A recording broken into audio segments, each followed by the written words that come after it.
Assalamualaikum warahmatullahi wabarakatuh. Perkenalkan, nama saya Firdaus Dwi Yulian. Kali ini saya akan menjelaskan tentang CSS dasar. CSS atau Cascading Style Sheet biasanya digunakan untuk mengatur tampilan elemen yang tertulis dalam bahasa markup seperti HTML. CSS berfungsi untuk memisahkan konten dari tampilan visualnya di situs. Anatomi CSS selector. Selector itu ini nih, yang P ini properti. Nah, ini font family-nya properti dan value. Value-nya itu Poppins dan sans serif. Penempatan CSS. CSS ada tiga. Ada CSS internal, eksternal, dan inline CSS. CSS internal menggunakan kode CSS langsung di dalam file HTML. Kode CSS diletakkan pada bagian head pada HTML dan dimulai dengan menggunakan tag style. CSS eksternal menggunakan kode CSS secara terpisah. Kode CSS biasanya disimpan menggunakan file ekstensi CSS.css. Berbeda dengan CSS internal. CSS eksternal tidak menggunakan text style untuk penulisannya. Inline CSS menggunakan kode CSS pada langsung tag HTML. Kode CSS diletakkan pada bagian atribut dengan menambahkan style pada tag HTML. Seperti berikut. Menggunakan CSS eksternal. Nah, seperti ini.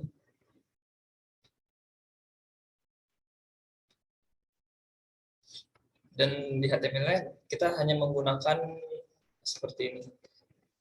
Salah satunya hello world, paragrafnya kita buat seperti ini saja dengan lower maksud. Ketika di run,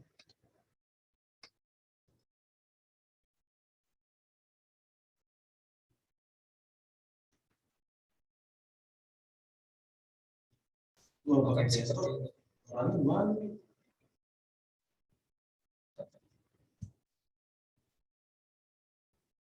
Nah, tampilannya kan seperti ini. Nah, untuk menghubungkan HTML dan CSS di CSS-nya, di HTML-nya ditulis link seperti ini. Relationnya style sheet, tipenya text. Garis miring CSS, hrefnya latihan.css sesuai dengan nama yang kalian buat di sini ya. Karena di sini saya menggunakan latihan.css, di sini saya kasih nama latihan.css. Nah, untuk bagian H1-nya atau heading paragrafnya kita menggunakan colornya RGB dengan kode angka seperti ini. Font family-nya saya menggunakan Times New Roman, Times Serif. Font size atau ukuran fontnya di sini bisa menggunakan pixel. Saya agar lebih mudah saya menggunakan pixel. Dan teks lainnya penempatannya saya di tengah. Dan paragrafnya saya menggunakan warna BSQ. Kalau di VS Code biasanya di sini tinggal diklik dan kalian bisa mengubahnya sesuai keinginan kalian di sini, tinggal diganti-ganti aja. Atau kalian bisa menggunakan tag dan menggunakan kode warnanya seperti ini. Misalkan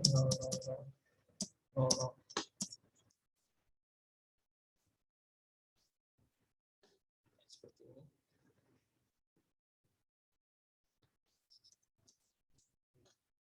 Coba lagi.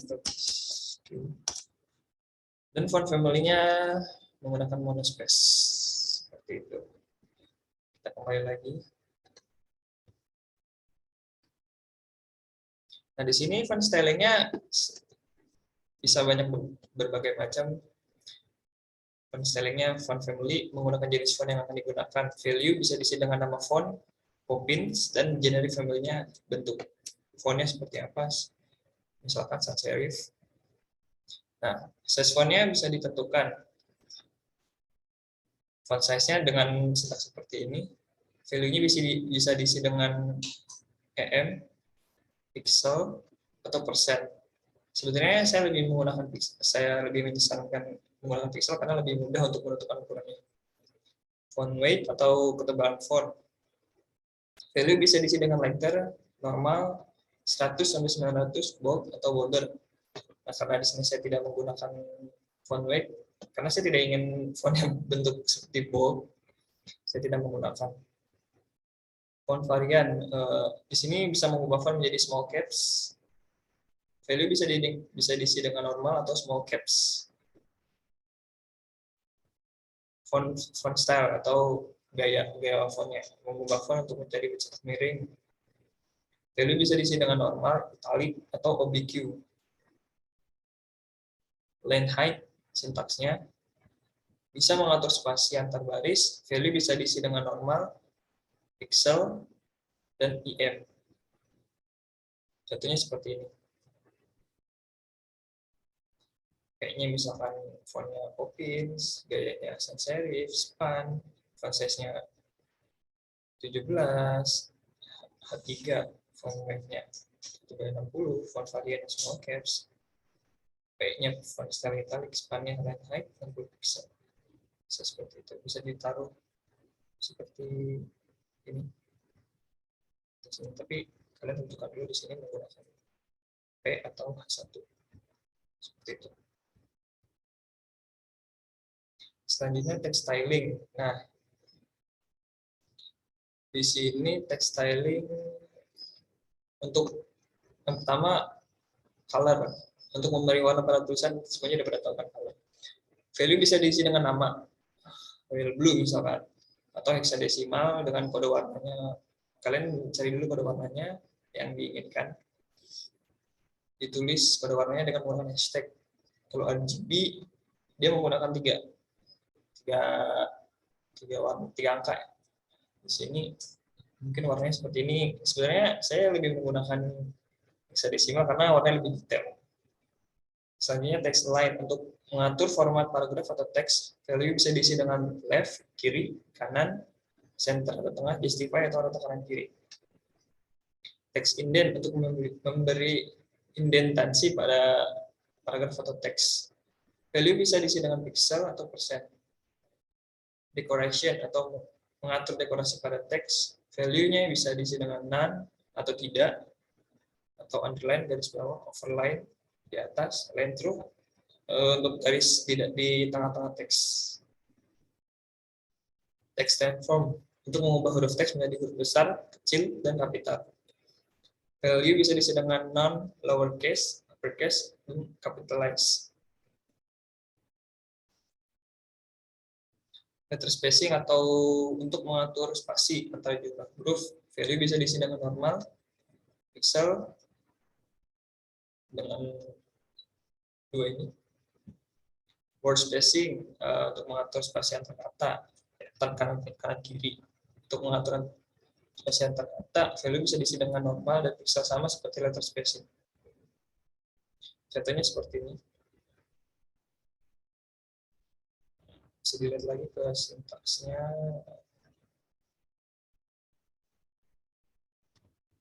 Seperti ini. Kalian bisa tambahkan ya di sini seperti ini. Font size, text align, family-nya, color-nya, udah seperti ini.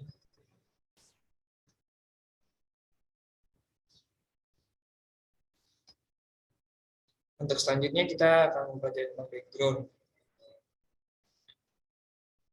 Background udah pernah tahu kan background untuk menambahkan latar belakang. Yang pertama tuh background color, mengatur warna pada background. Value bisa diisi dengan warna light blue, sama seperti color. Ini bisa ditambahkan dengan nama warna, dengan bahasa Inggris ya, dengan catatan warna bahasa Inggris, dengan hexadesimal seperti biasa, dan RGB. Di sini saya menggunakan background color-nya aquamarine. Sebenarnya kalau kalian masih mau mengubah lagi, di sini tinggal dengan menggunakan VS Code, kalian di sini sudah tinggal mengganti saja, tinggal klik. Di sini tinggal ganti saja. Untuk background image sebenarnya biasa ya untuk mengatur gambar untuk background, value-nya bisa diisi dengan file internal. Terbaiknya sebenarnya internal dan eksternal, cuma lebih baik menggunakan eksternal karena kalau dengan menggunakan file eksternal kita menggunakan eksternal kita menggunakan link yang ada di Google misalkan. Jadi saya menyarankan untuk menggunakan file internal. Kalian bisa mengimport filenya. Di sini saya menggunakan background image-nya, dikasih nama dengan satu file latihan CSS. Di sini bg background-nya. Nah, seperti ini background-nya. Background-nya seperti ini. Jika di-run, dia akan nongol. Nah, seperti ini background-nya. Nongol dan warna teks H1-nya dan paragrafnya. Kita close saja, kita lanjut. Background position. Nah, biasanya di sini background position untuk mengatur posisi gambar pada background. Value-nya bisa diisi dengan top left atau atas kiri. Atas kiri ya benar. Top center atau atas tengah, top right, atas kanan, center left, tengah kiri, center center, posisi di tengah, center right, tengah kanan, bottom left, bawah kiri, bottom center, bawah tengah, bottom right, bawah kanan. Atau menggunakan X itu vertikal, itu horizontal dengan menggunakan persen seperti ini. Atau menggunakan Y-pos atau Y-pos dan X-pos, tapi menggunakan format pixel. Di sini saya menggunakan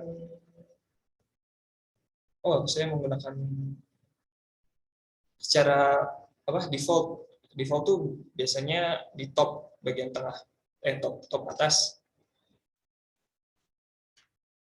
Dan background repeat sebenarnya ini untuk jenis perulangan pada gambar. Jadi misalkan diisi dengan repeat X, dia vertikal, horizontal, tadi, yaitu vertikal, X itu horizontal, no repeat atau tidak ada pengulangan, space untuk dikasih jarak, dan raw. Dan contohnya seperti ini.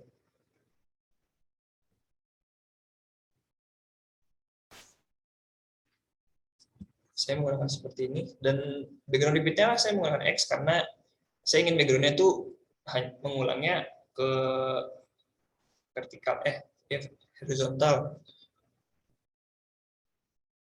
Kalau bilang seperti ini, nah, dia akan mengulang secara horizontal. Dan background-nya di sini saya menggunakan aquamarine, dan ketika pengulangannya menggunakan untuk horizontal saja, jadi background color-nya tetap kelihatan, yaitu aquamarine.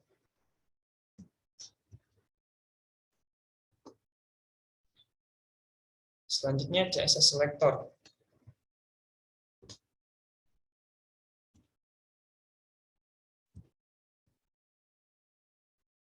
Selanjutnya CSS selector. CSS selector digunakan untuk mengenali sebuah format pada HTML yang akan diberi style. Contohnya ini seperti ini. Selector ini, deklarasinya ini, value-nya, dan properti seperti ini. Selector misalkan H1, deklarasinya color blue, propertinya color, warna, dan value-nya biru. Dan deklarasinya selanjutnya font size, ukuran, dan ukurannya 12 pixel. Seperti ini. Atau bisa dengan crash tag. Dan sebelumnya kalau untuk menggunakan crash tag, sebelumnya di HTML diberi ID dulu, menggunakan seperti namanya harus sama, misalnya namanya teks, di ID-nya harus diberi nama teks dan diberi deklarasi seperti ini, seperti yang kalian inginkan aja. Dan judul juga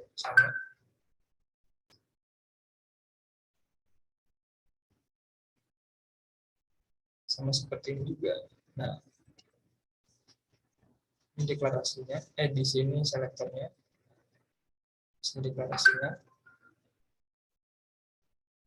sini value dan properties, seperti itu.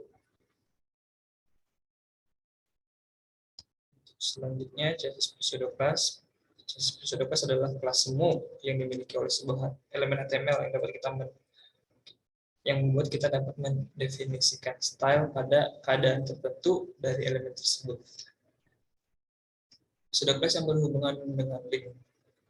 Link style default yang menggunakan link A yang memiliki href dan ditujukan kepada kemana atau apa. Hover style ini kan cursor mouse berada di atas sebuah link HTML. Ini biasanya akan berubah kayak gini.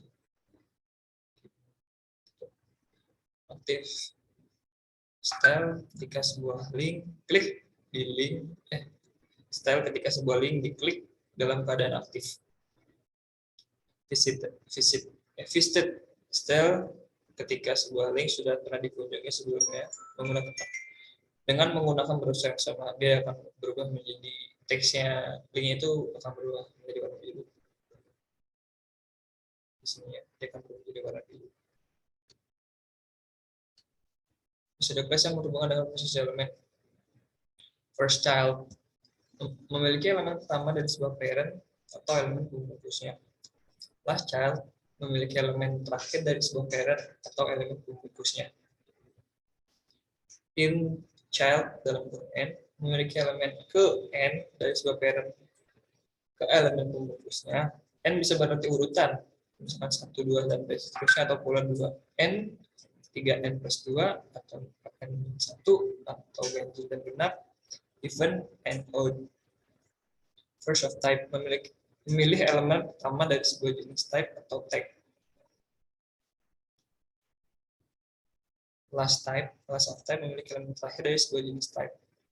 Nah, seperti ini. Kan ini itu list misalnya, list dengan list keberapa, menggunakan ke urutan kedua, dan colornya seperti itu warnanya. Misalkan first child A dengan ini, colornya seperti ini. Last child color, first of type, last of type seperti ini. Dan bisa menggunakan langsung di CSS. CSS inheritance adalah sebuah elemen yang mewarisi beberapa nilai dari properti yang dimiliki oleh elemen parent-nya. Properti yang diwariskan seperti color, font, letter spacing, line height, list style, text line, text indent, text transform, visibility, white space. Contohnya seperti ini, misalkan di konten ada warna merah dan font family-nya Arial, sans serif, dan A color inherit. CSS specify adalah setiap deklarasi CSS selector, CSS atau selector yang memiliki berat yang berbeda. Berat tersebut menentukan seberapa spesifik sebuah elemen dapat dipilih oleh selector. Semakin besar nilainya, maka semakin besar kemungkinan elemen tersebut mendapatkan efek dari kode CSS. Bagaimana cara menghitungnya? Biasanya CSS selector ada 4 kategori. Yang pertama, inline style. Seperti ini. A1 dengan style color dan warna cyan. Setiap inline style mendapatkan nilai 1000. ID atau hashtag navbar. Setiap ID mendapatkan nilai 100. Class, kalau kelasnya.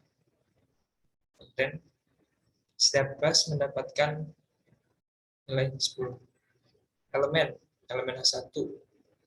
Setiap elemen mendapatkan nilai 1. Contoh, terdapat 2 selektor. Selektor pertama adalah navigasi bar, dan selektor kedua adalah navbar. Karena selektor pertama menggunakan ID, maka mendapatkan nilai 100, sedangkan selektor kedua hanya menggunakan kelas, maka nilainya 10. Jadi selektor pertama yang akan digunakan style. Seperti itu. Sekian untuk penjelasan CSS dasarnya dari saya. Wassalamualaikum warahmatullahi wabarakatuh.